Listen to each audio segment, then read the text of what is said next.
Ukraine पर रूसी हमले की आशंकाओं से पूरी दुनिया सतर्क। अमेरिका और नेटो देशों ने भी जंगी बेड़े तैनात किए।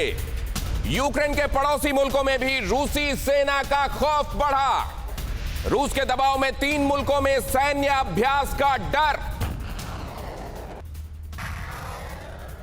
इस खबर के साथ आपको यह इंफॉर्मेशन भी जरूर कंज्यूम करनी चाहिए और उसके बाद हम अपने मेहमानों के पास बातचीत के लिए वापस लौटेंगे। कोल्ड वॉर, कितने मुल्क शिकार। जब बड़ी शक्तियां आपस में टकराती हैं तो बहुत सारे आसपास के छोटे बड़े वैसे ही रौंदे जाते हैं।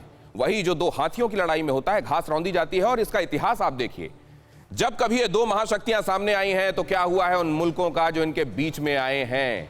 कई बार प्रत्यक्ष गेहूं बनकर, कई बार अप्रत्यक्ष घुन बनकर, लेकिन पिसे हैं। जरा देखिए 2014 क्रीमिया पर कब्जा, और क्रीमिया पर जब यह कब्जा हुआ और खास तौर से फिर वो डोनबास का इलाका भी क्रीमिया ने उस समय क्या भुगता, और क्या आज भी वहां पर कई जगहों पर स्लीपिंग या क्या जागते हुए वॉल्केनोज नहीं है। अब जरा देख लीजिए अफगानिस्तान, रीसेंट एग्जांपल 15 अगस्त 2021, उसके बाद से वहां तालिबान की सरकार, उसके पहले तालिबान, रशिया, अमेरिका ने खड़ा किया तालिबान को रशिया के खिलाफ, वही तालिबान अमेरिका के खिलाफ हो गया। फिर चाइना और रशिया के सपोर्ट से वही तालिबान एक बार फिर से वहां पर काबिज होता है। और ये लड़ाई जब चलती है तो एक समय जो आपका मोहरा होता है वही आपके लिए कई बार सामने आकर चैलेंज भी बन जाता है। यहां पर देखिए 1960-1975 वियतनाम में जाकर वहां की वामपंथी सरकार को एक तरीके से हटाकर और वहां पर जाकर पश्चिम का वर्चस्व कायम करने की यह जंग बहुत लंबी चली। वियतनाम वॉर पर तो न जाने आपने कितनी फिल्में भी देख ली, लेकिन वो जगह जहां पर यह सब अखाड़ा बना, दंगल बना, वो जगह रौंदी गई। अब जरा देख लीजिए 1968 चेकोस्लोवाकिया ने इसको जमकर भुगता है। हर एक ऐसी कंट्री इसकी एक नजीर है और यूक्रेन के संदर्भ में इसीलिए सोचा जाना चाहिए। क्यूबा देख लीजिए, 1960 के दशक में क्यूबा में रूस ने जाकर मिसाइलें तैनात की और उसके बाद क्यूबा अखाड़ा बन गया।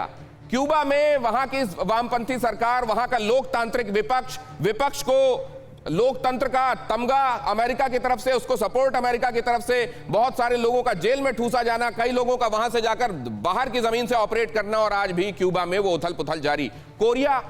कोरिया को नॉर्थ कोरिया और साउथ कोरिया, नॉर्थ कोरिया को रूस सपोर्ट करता है, चाइना सपोर्ट करता है, और साउथ कोरिया को एक तरीके से पूंजीवादी सपोर्ट कह लीजिए अमेरिका का, और वो लगातार चल रहा है। कुल मिलाकर जगहों का जहां पर ये चेस खेली जाती है, जहां ये शतरंज खेली जाती है, उस बिसात की तो वो हालत होती है कि वो आप इन मुल्कों की तस्वीर देखकर समझ सकते हैं। हंगरी की तस्वीर देख लीजिए, 1950 से 56 हंगरी की क्या हालत हुई थी।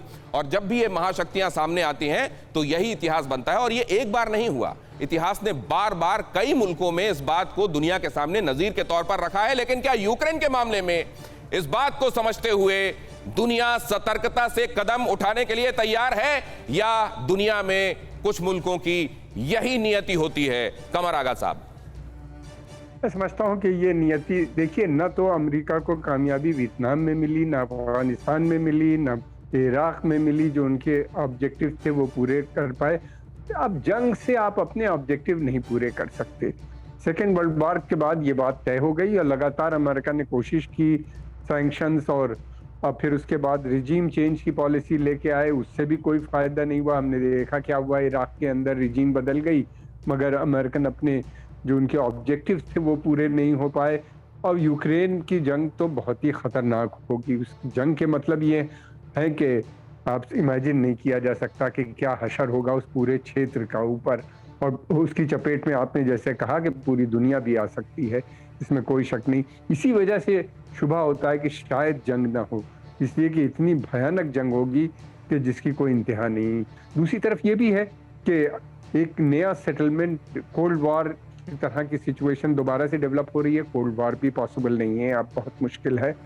ये यूरोप खुद तैयार नहीं है जंग के लिए। बहुत ज़बरदस्त डिवीज़न है यूरोप के अंदर, कोई मुल्क नहीं चाहता कि जंग हो, और जंग, अगर इसी के जंग से कोई मसले उनके हल होने सब ज्यादा उनका लेकिन सर होगा। उसके बावजूद जंग जैसे हम लोगों को लगता है कि जंग से कोई मसला हल नहीं होता, वैसे ही कई मुल्कों को परपिचुअलिटी में जंग में ही अपने लिए क्या कल्याण दिखाई देता है। सर ये भी मैं समझना चाहूंगा। फिक्र आपकी, सोमवार से शुक्रवार रात 9 बजे सिर्फ TV9 भारतवर्ष पर।